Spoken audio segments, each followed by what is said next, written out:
Paz do Senhor, estamos aqui mais uma vez para continuar a nossa sequência de estudos do curso teológico nível médio IBAD, feita na sala 7, a sala onde nós estaremos estudando o módulo Teologia Sistemática, uma das disciplinas que são muito procuradas, muito buscadas dentro da área da teologia, dado também a sua complexidade, sendo que esta disciplina é divisora de águas de muitas questões relacionadas ao corpo doutrinário das Escrituras.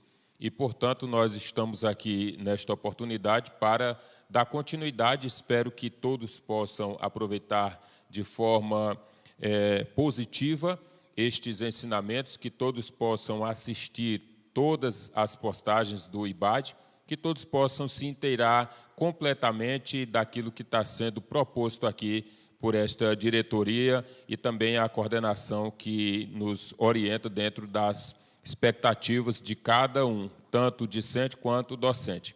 Então, nós estamos dentro da disciplina Teologia Sistemática. As nossas abordagens hoje estarão voltadas mais para aspectos introdutórios do que aprofundar dentro da disciplina propriamente dita. Dentro desses aspectos introdutórios, o tema da nossa unidade 1, por si só, já tem a seguinte titulação: Questões Preliminares. Então, a unidade 1 já nos remete às questões que são apresentadas de forma introdutória, preliminares à revelação e à divindade. Então, as questões preliminares, a revelação e a divindade. Esta é a proposta da unidade 1. Dentro desta proposta da unidade 1, nós temos a seguinte indagação, a seguinte pergunta: o que é teologia sistemática? O que é teologia sistemática? E aí, dentro desta resposta, alguém poderia genericamente responder e dizer que teologia sistemática é o estudo das doutrinas. Correto, mas isso é uma resposta genérica. Eu costumo dizer que a teologia sistemática é a espinha dorsal da teologia. A teologia sistemática é a espinha dorsal. Por quê? Porque dentro da teologia sistemática nós estudamos a cristologia, a angelologia, a martiologia, a soteriologia, a antropologia, a eclesiologia, a teontologia propriamente dita, o estudo a respeito de Deus. Então, são muitos estudos que estão aí inseridos dentro da teologia sistemática. E esta teologia sistemática e também a escatologia, que foi o módulo que nós fizemos abordagens no livro passado, em outra sala de aula. Então, dentro destas perspectivas, o que é teologia sistemática? Teologia sistemática, o nome por si também já diz muito. Sistemático, ou seja, um sistema, aquilo que é devidamente organizado, coordenado. A teologia sistemática ela é coerente, lógica. A teologia sistemática ela precisa caminhar dentro de questões que tragam coerência, que tenham uma questão lógica, que as suas abordagens não firam as questões doutrinárias. É possível ter uma teologia sistemática com um viés doutrinário equivocado? Sim, é possível.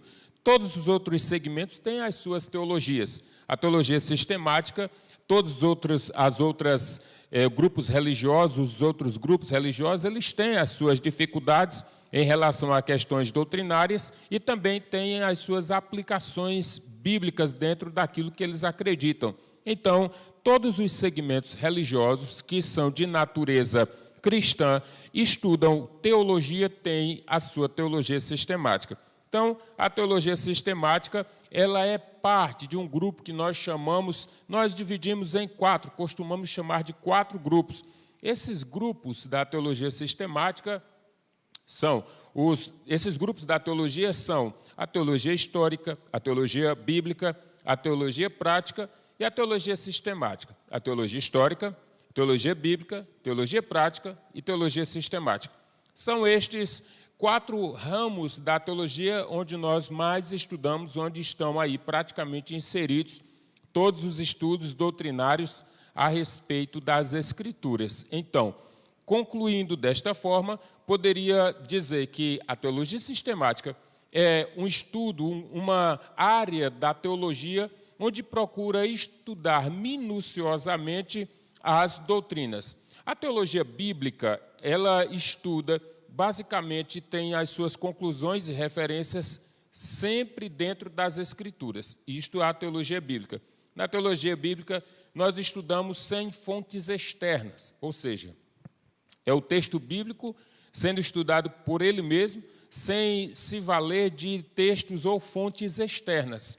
A diferença da teologia bíblica para a teologia sistemática é que a teologia sistemática a gente consegue visualizar e também buscar, por meio de outras fontes, aquilo que venha trazer verdade, coerência e ensinamentos aos textos que nós estudamos. Daí a importância de se estudar a teologia sistemática dentro de um viés ortodoxo, dentro de um viés que seja conservador, que seja aproximado dentro daquilo que as Escrituras elas nos orientam. A teologia prática, ela vem trazendo as propostas de aplicações, o nome por si só já sugere, praticidade daquilo que se entende. Praticidade daquilo que se entende que deve ser feito. Tiago, Judas e também algumas epístolas gerais trazem esse viés da teologia prática. Dentro desta proposta ainda das divisões da teologia, a teologia histórica. A teologia histórica, ela estuda, apresenta as questões bíblicas a partir do ponto de vista histórico. Aquilo que principalmente foi debatido, foi criado, passando pelos concílios, século I, século II, século III, IV, V, Idade Média, Idade Moderna, e agora a teologia histórica ela traz estas abordagens. Esta é a diferença de teologia histórica para a teologia sistemática. A teologia histórica estuda de um viés histórico, a partir dos atos, acontecimentos, não necessariamente seja estudo de textos exclusivamente bíblicos, mas de personalidades que compunham a história ao longo do tempo e tiveram aí o seu legado deixado por meio de escritas, e tudo isso é uma construção dentro da história. E, portanto, a teologia também é uma teologia histórica. A teologia também é uma teologia histórica. A teologia sistemática se vale de fontes externas. E daí, dentro dessa validade, de validação de fontes externas, é que nós vamos aqui trazer alguns pontos principais relacionados à teologia sistemática. Alguns pontos principais. Primeiro ponto é que a teologia sistemática ela é uma atividade humana. Teologia sistemática como atividade humana. O que significa essa teologia sistemática como atividade humana? Significa que ela é produto da construção de pessoas, produto da construção dos seres humanos. E daí já tem a noção exata de que não é perfeita. É método de interpretação, método de conclusão, é método de abordagens, são argumentos construídos, porém, não pode ser tida como uma atividade completamente ou 100% divina. Não. Temos a inspiração, temos o dom, temos a qualidade, o talento. Temos a possibilidade de buscar e de empreender e de desenvolver teses e também interpretar doutrinas. Mas é uma atividade humana, e sendo atividade humana, é passivo de erro. E, portanto, não pode-se dizer que esta teologia sistemática é a certa e esta teologia sistemática é a errada. Não se pode dizer isso. Embora tenha alguns grupos que são radicais dentro das suas abordagens, chegam com suas teologias sistemáticas, tem até aí uma Bíblia revelada, só essa Bíblia é revelada, as outras parece que não, a outra parece que não é revelada, só a desse certo personagem, e dentro desse personagem, das suas abordagens, ele tem isso como uma verdade e as outras teologias sistemáticas não servem. Não é assim. Não é assim. A teologia sistemática, ela precisa ser observada, analisada, estudada e precisa passar pelo crivo das Escrituras, porque ela precisa ser coerente.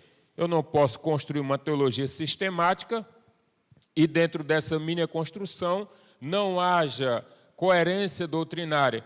Logo, os textos por mim abordados e escritos dentro de uma perspectiva sistemática, se as Escrituras a reprovam e, portanto, essa escritura minha, ela é reprovada. É uma teologia sistemática que não vale. Então, teologia sistemática é preciso analisá-las, é preciso compreendê-las e chegar àquela que mais se aproxima das verdades bíblicas. E só deste modo nós vamos conseguir desenvolver uma teologia salutar, que possa trazer crescimento, compreensão, edificação, não contenda, especulação e dissensão entre as pessoas, porque teologia não traz dissensão. Se a teologia trouxe dissensão, é porque a utilizaram de forma irresponsável, inescrupulosa e, portanto, deve ser descartado tipo de especulação que leve as pessoas ao fracasso espiritual.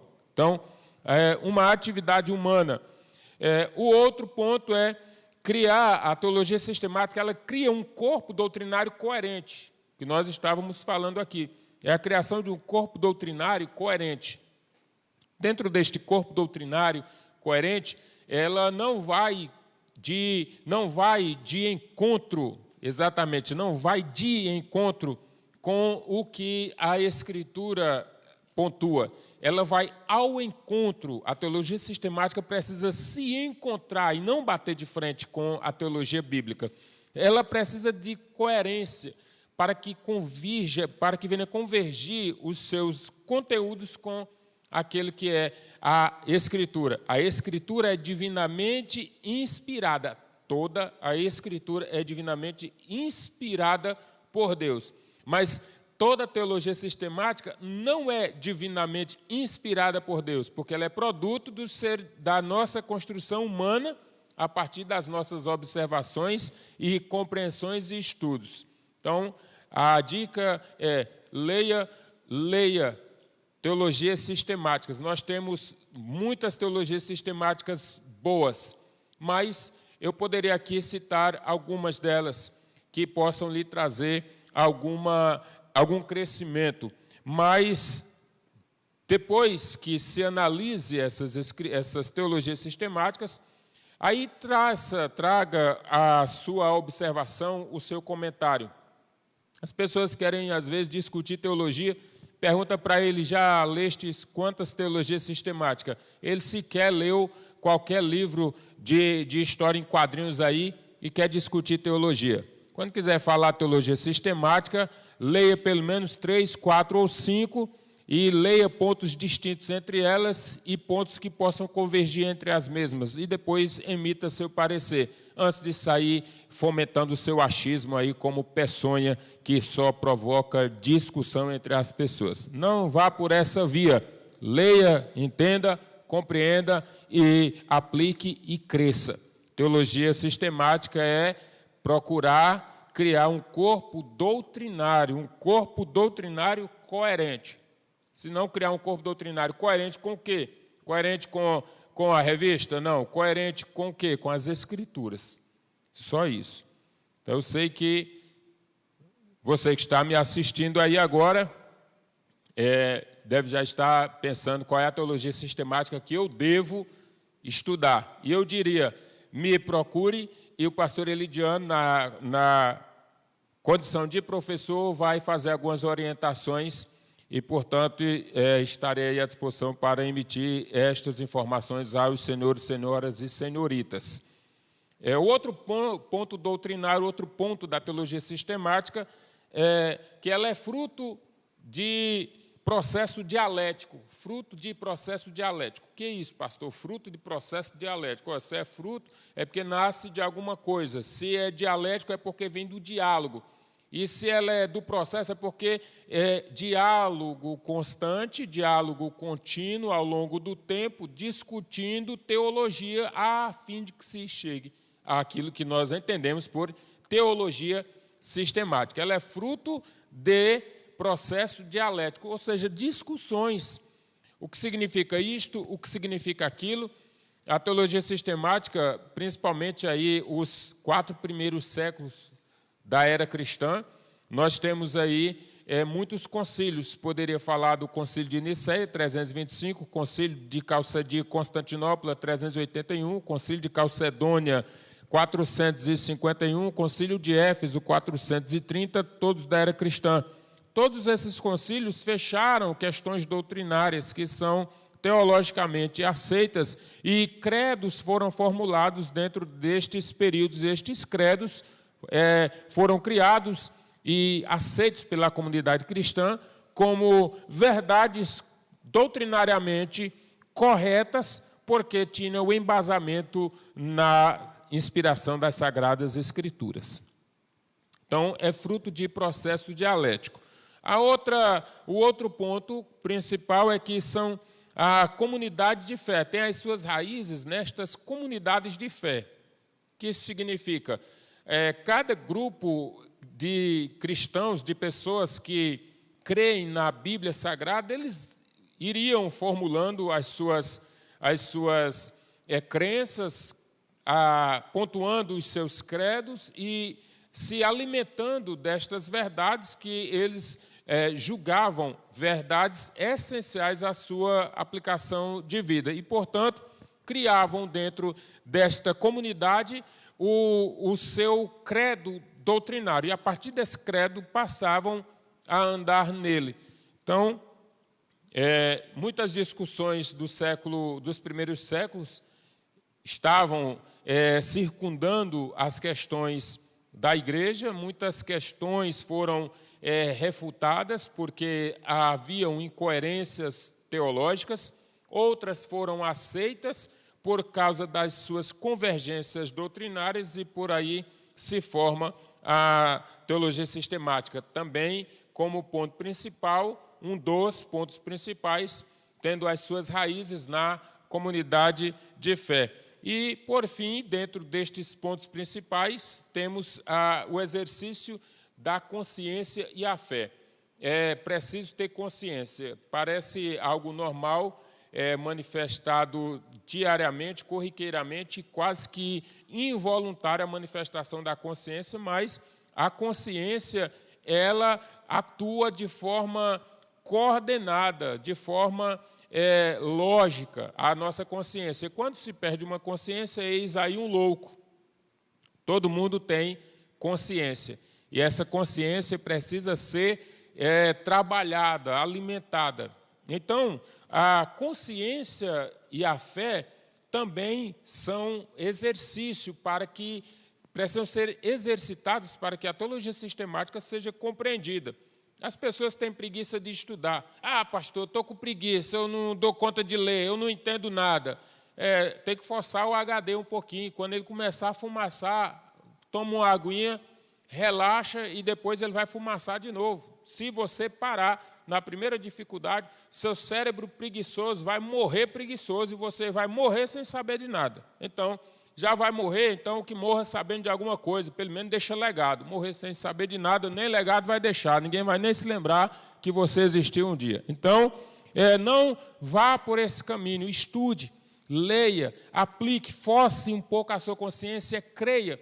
Para que se estude teologia, são 2 pressupostos iniciais para que se estude teologia. Primeiro pressuposto inicial, crer que Deus existe. Esse é o primeiro pressuposto inicial. O segundo pressuposto é que ele se revela por meio da sua palavra. Primeiro pressuposto, crer que Deus existe. Ao estudante de teologia, é inadmissível. Ao estudante de teologia sistemática, inadmissível dobrado. Crer que Deus existe é o primeiro pressuposto, e que ele se revela por meio da sua palavra. É o segundo pressuposto. Ele se revela por meio da sua palavra.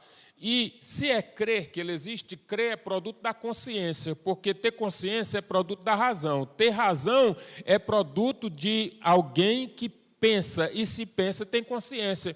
Porque se não tivesse consciência, em nada pensava. Seria como um animal. A diferença dos seres humanos para os animais é que os seres humanos são capazes de pensar coisas que os animais não fazem. Então, se alguém tem preguiça de pensar ou se recusa a pensar, ou ele está preguiçoso, ou ele é doido, ou ele está desprezando a qualidade de Deus nele, a capacidade de pensar. Então, pense, reflita, manifeste a consciência, exercite a sua fé e busque conhecimento da parte de Deus. E, enquanto isso, eu vou tomar uma água.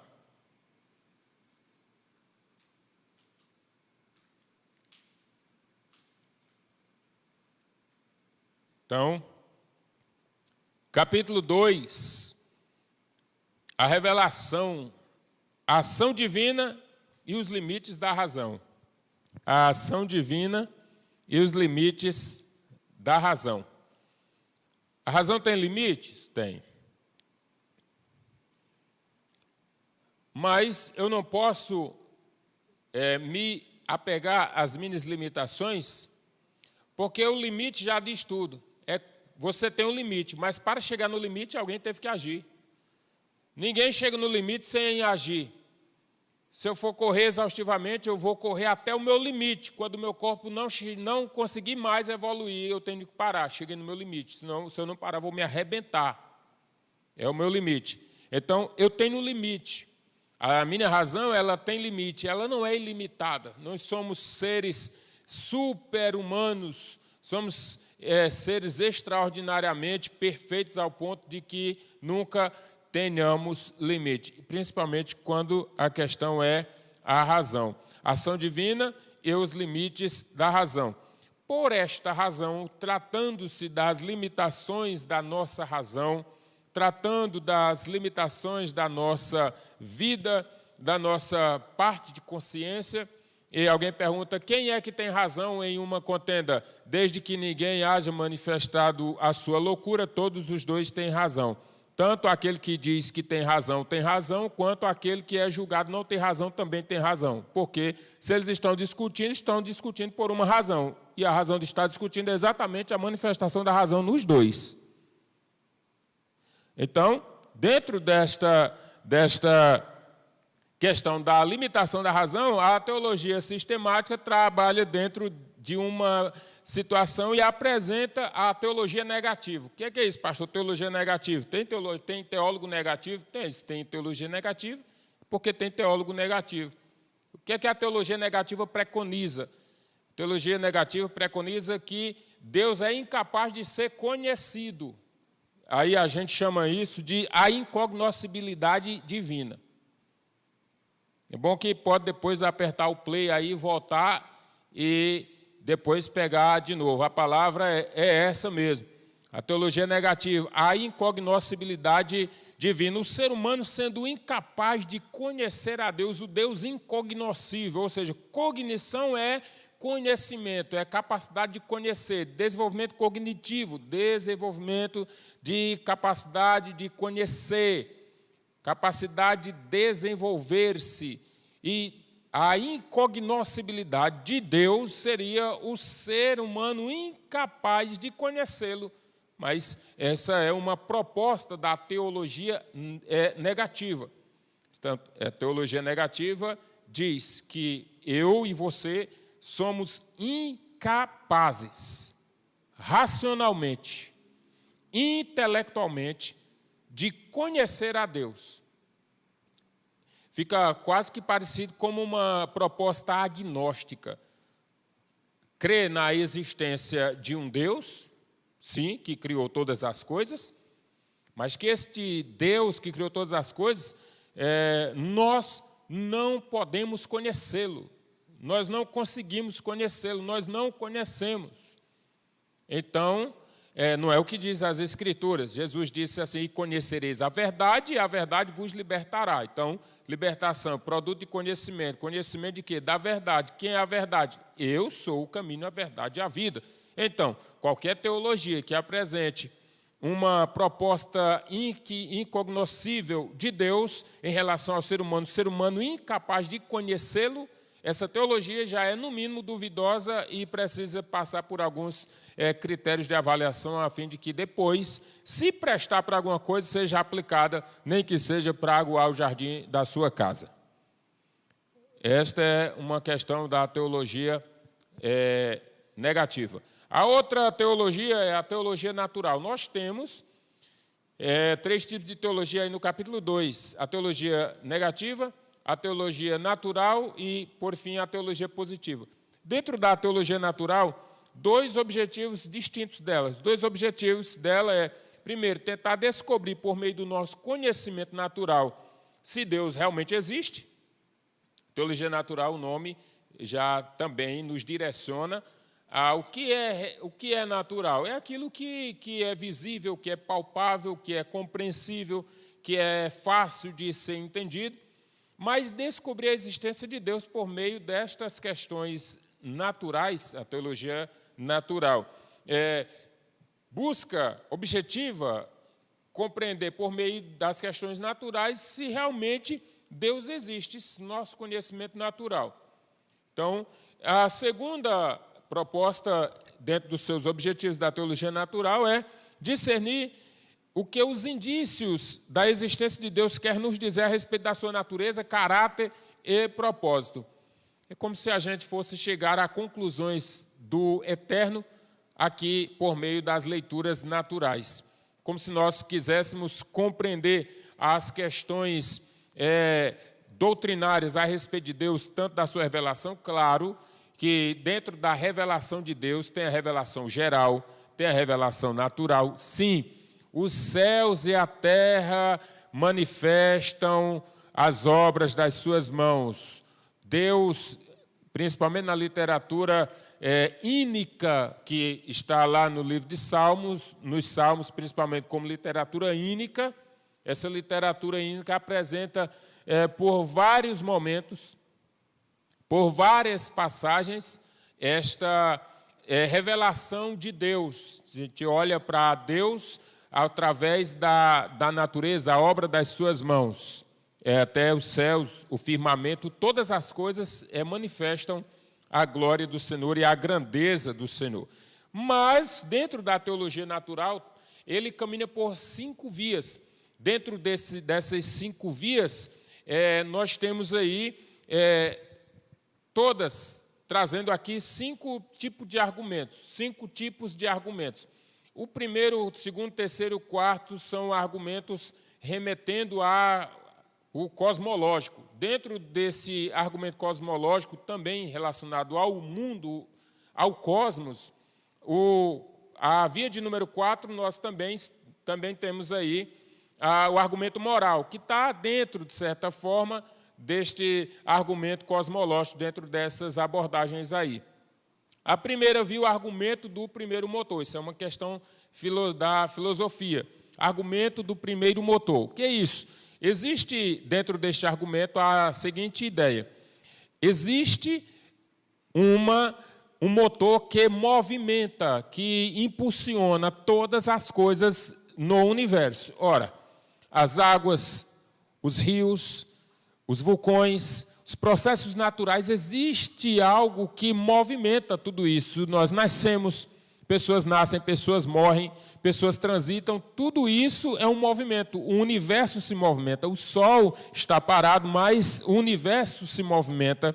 Muitas outras questões se movimentam, os corpos celestes se movimentam, a Lua se movimenta, a Terra se movimenta, a Via Láctea, o universo todo está em constante movimentação. Ora, se isto se movimenta, movimenta por qual razão? Então, o argumento do primeiro motor diz: há sim, algo que nós não temos acesso, não dá para saber ao certo o que é, mas existe algo que movimenta isso.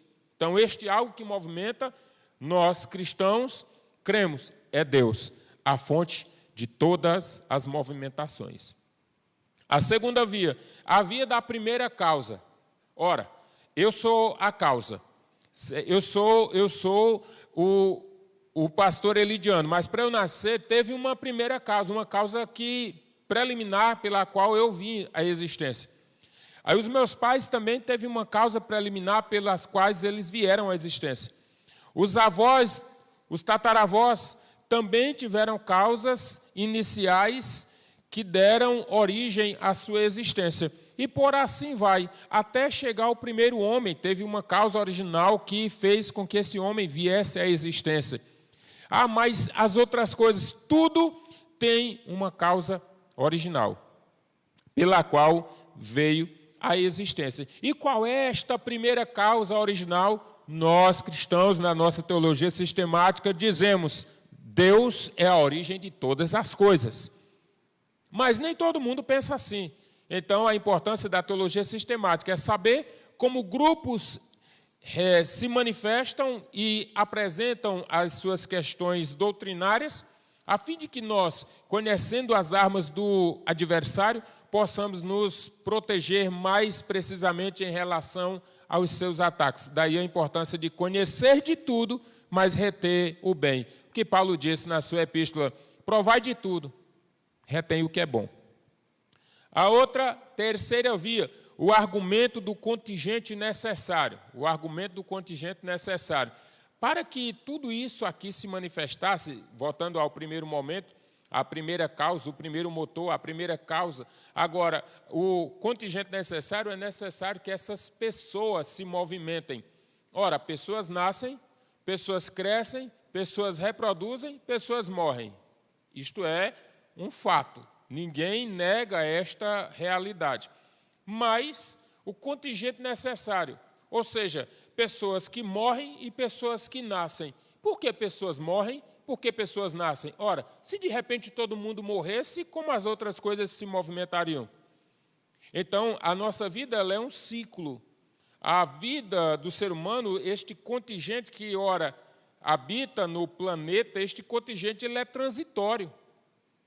À medida que uns nascem, outros morrem. Esse contingente ele é necessário, essa mutação, essa transformação, dentro do argumento do contingente necessário. E, dentro de uma perspectiva bíblica doutrinária, tudo isso aqui vai passar, mas eu e você pode passar na matéria, mas na eternidade nós permaneceremos. A nossa vida não cessa, a nossa vida muda de estado, para depois continuar. Esta é a diferença. Nós tratamos isso aqui sobre a vida e a morte, depois teve gente com medo de morrer, me procurou, mas fique tranquilo, só morre no dia. Se isso serve de alento, não sei, mas é uma verdade que tenho. A Bíblia diz que há tempo de nascer e há tempo de morrer. A quarta via, que é o argumento dos graus de perfeição, e aí é uma questão moral, é uma questão teleológica, é o estudo do fim das coisas, é uma questão que traz a moral em evidência. Quem foi que disse para o homem que é certo, que é errado, que é bom e que é mal? Essa concepção de que é mal sem que ninguém haja falado alguma coisa, como é que um sujeito desenvolve dentro da sua consciência a sensibilidade do que é bom e do que é mal? Isso é um argumento moral. Onde é que nasce isso? Ora, Deus é bom. Se Deus é bom, então quem está em Deus também produz bondade. Então, se Deus é bom, alguém que produz bondade, mesmo não servindo a Deus, está fazendo de forma, talvez no subconsciente dele, ele está manifestando uma qualidade divina que nem ele mesmo sabe, mas ele só é capaz de manifestar porque Deus existe na vida dele, ou por meio da vida dele, da existência divina, a vida dele passou a existir. Então, quando o ser humano nasce, quando a gente vai lá no Gênesis, daí a gente compreende um pouco mais o argumento da moral. Quando a gente vai no Gênesis, capítulo 2, versículo 7, o texto do Gênesis diz assim: E formou Deus o homem do pó da terra e soprou em suas narinas o fôlego de vida. E o homem foi feito alma vivente. Então, o fôlego de vida. Este fôlego de vida, no hebraico é o nefesh, e no grego é psique. Deus inseriu a psique no homem. Deus ele tem alguns atributos que ele repartiu-os com o homem. Deus é bom, fiel, verdade, justo, amor, compassivo, paciente, misericordioso.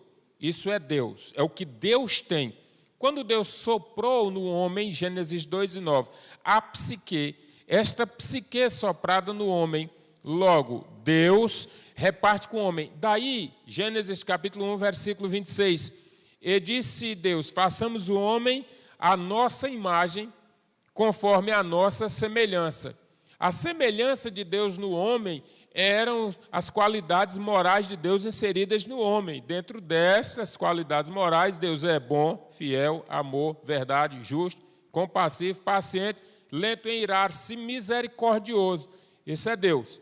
Quando Deus repartiu isso com o homem, este homem agora, ele é gerado esta semelhança de Deus. E a imagem de Deus é intelecto, sensibilidade e vontade. Intelecto, sensibilidade e vontade. O homem, quando foi criado com inteligência, foi criado com capacidade de raciocinar, tendo vontade e tendo sensibilidade, capacidade de sentir, capacidade de ter vontade, capacidade intelectual. Isso é produto da razão e da consciência.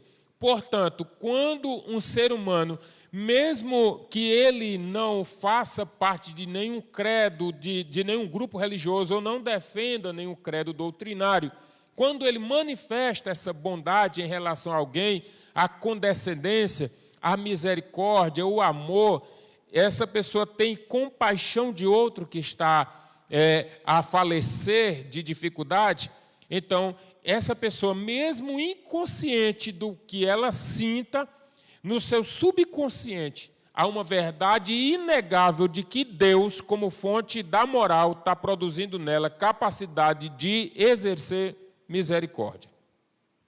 Então, esse é o argumento dos graus de perfeição, argumento moral. E o argumento do governo das coisas. Existe uma força que domina sobre tudo e sobre todos. Existe uma força que faz com que os mares, quando cheguem na praia, quebrem as ondas e voltem. Dali não passa. Existe uma força que domina esta natureza. Existe uma força que faz com que os vulcões não entrem em erupção e destruam todas as coisas. Existe uma força que segura os corpos celestes, que trabalha os corpos celestes, que faz com que esses corpos celestes não passem do limite.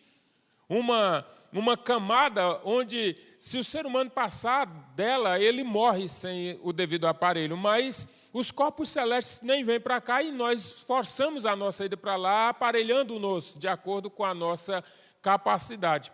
Sabe o que é isso? Isso é uma força que domina tudo e domina todos, que domina o universo.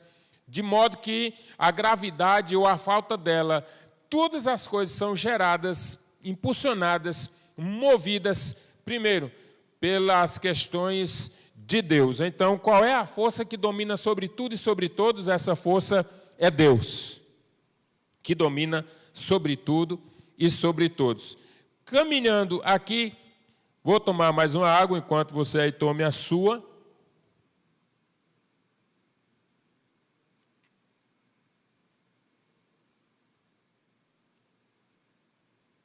Capítulo 3, para a gente continuar, falando agora de revelação especial na teologia cristã. Revelação especial na teologia cristã.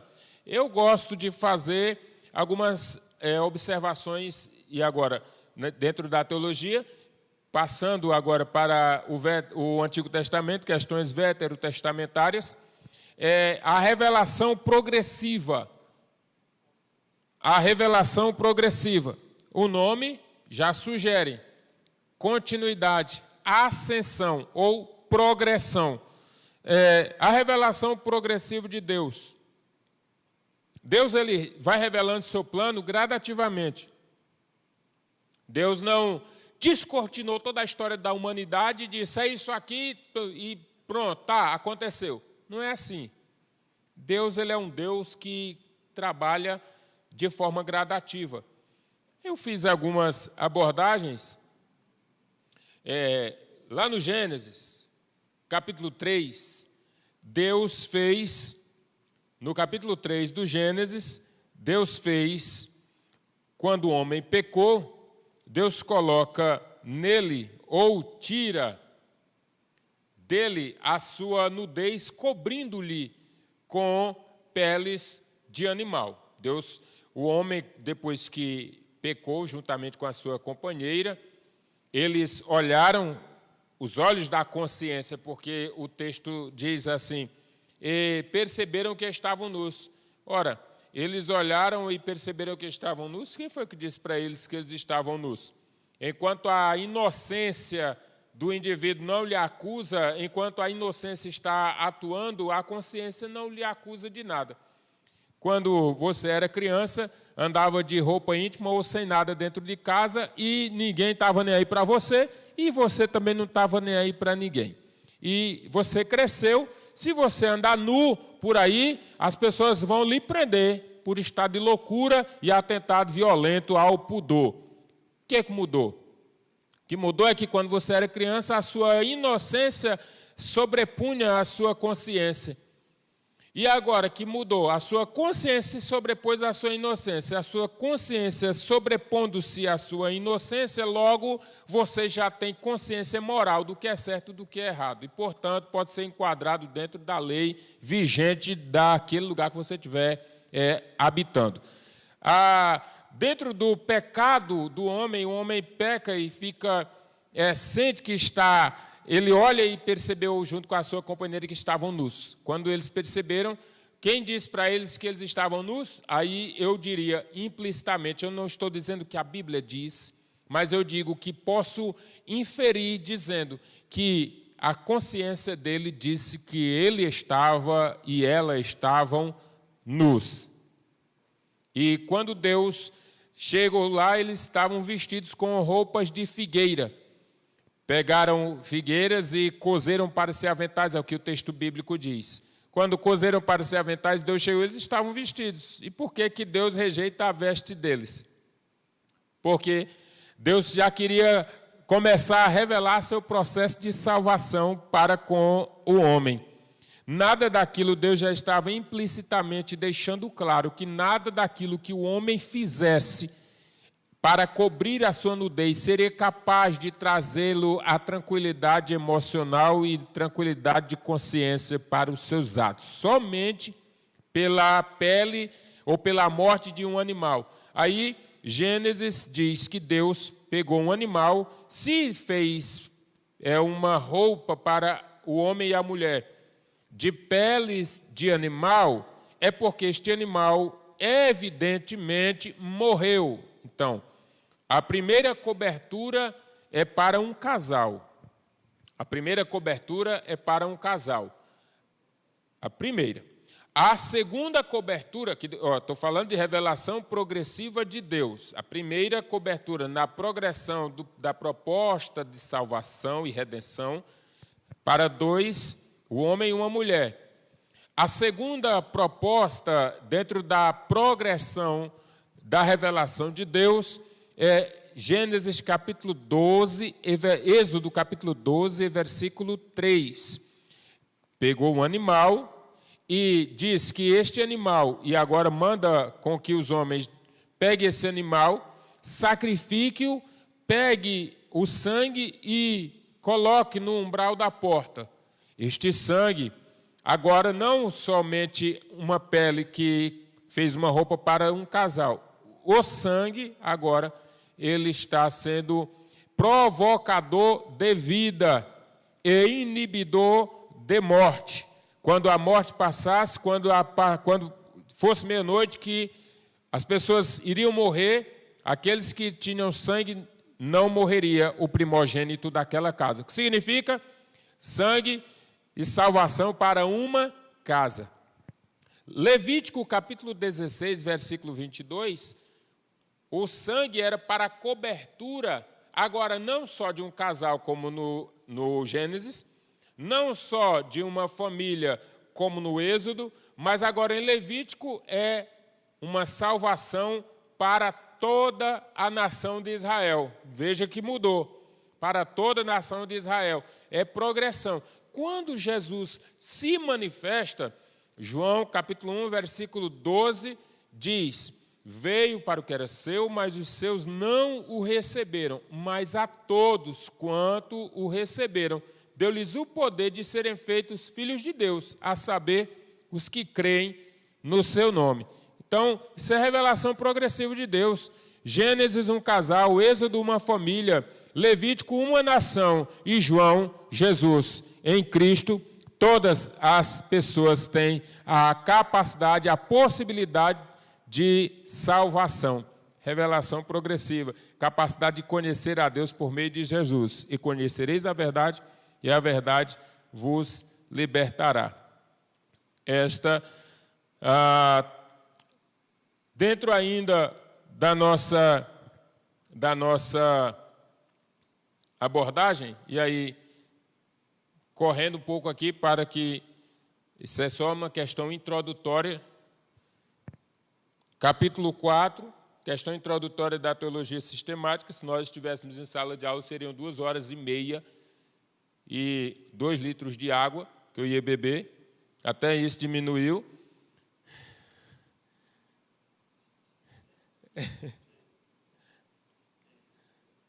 Glória a Deus.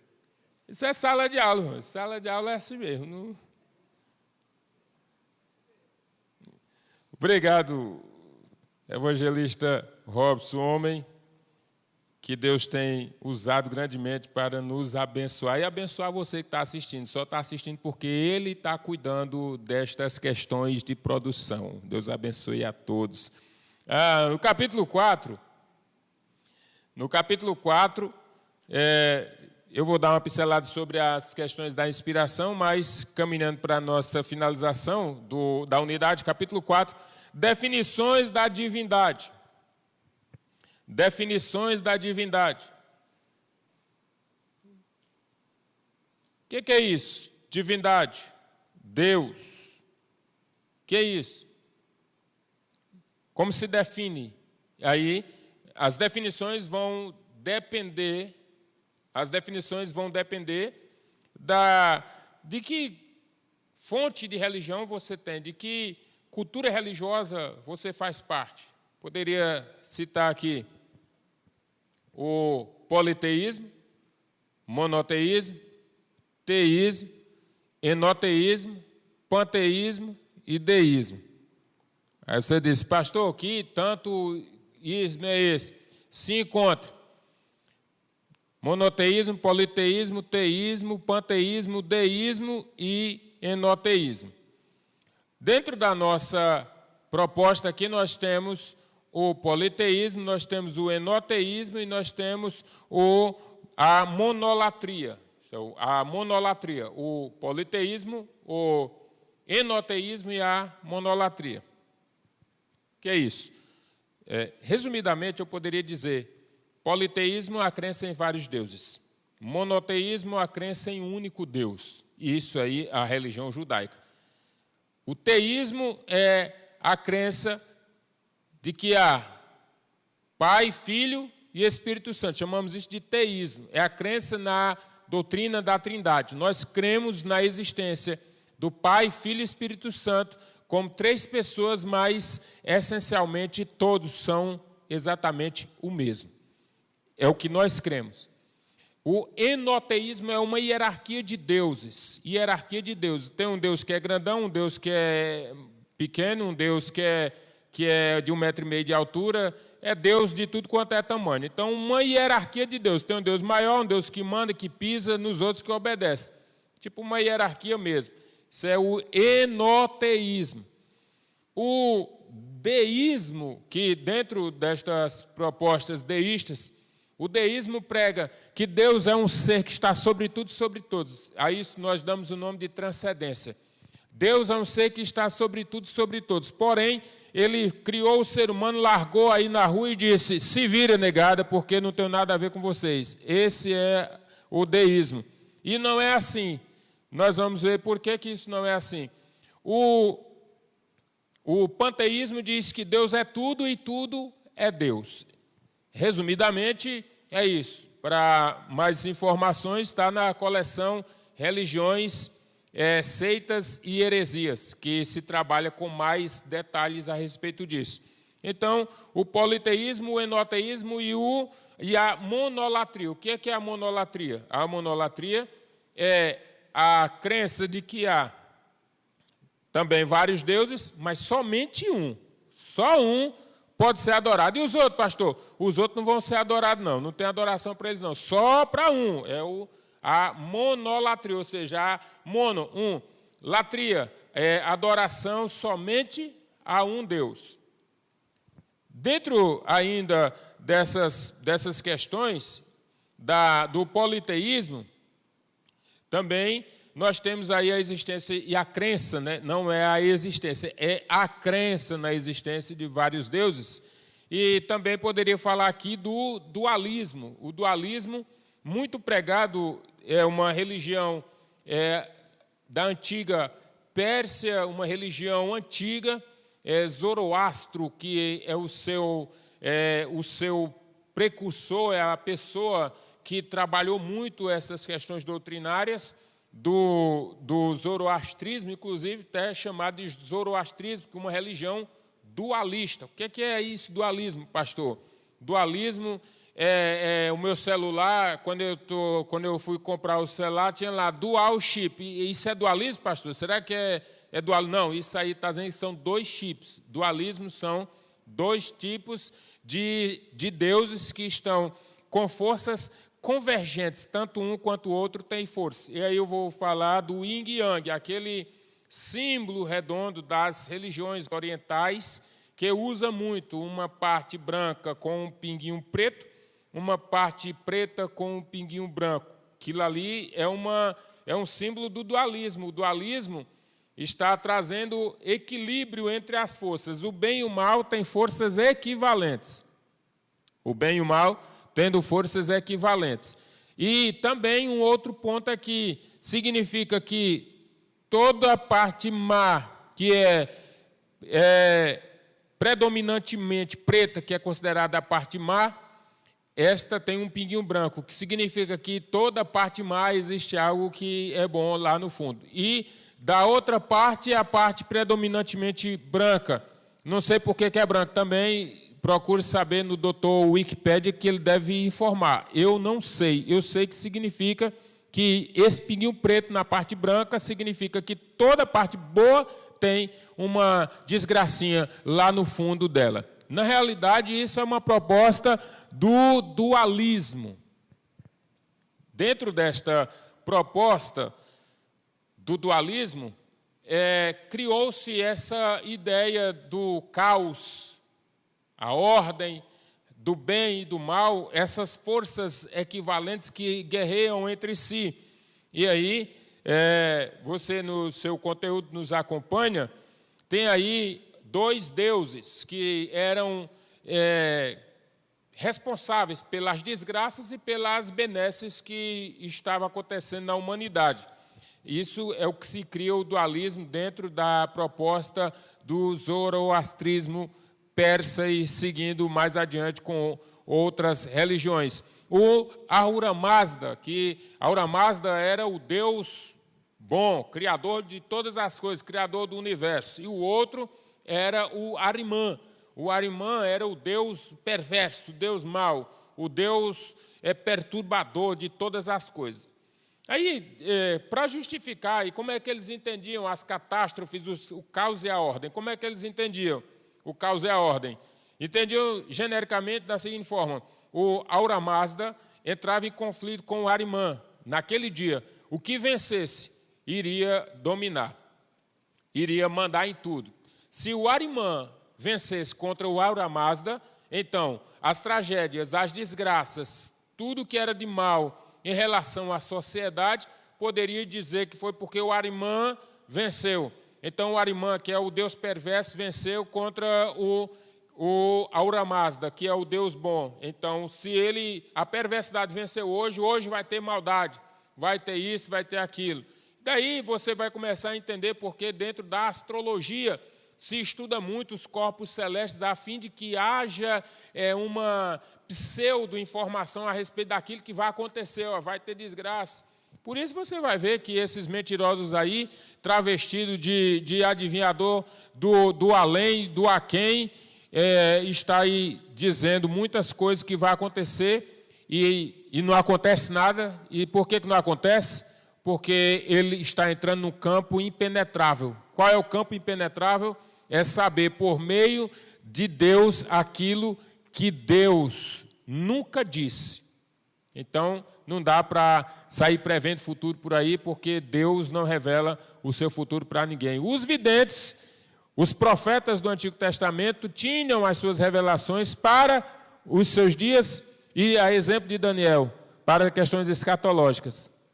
Mas não eram revelações que traziam benefício para isso ou para aquilo outro, e recebendo em troca valores monetários ou cifras. É muito diferente.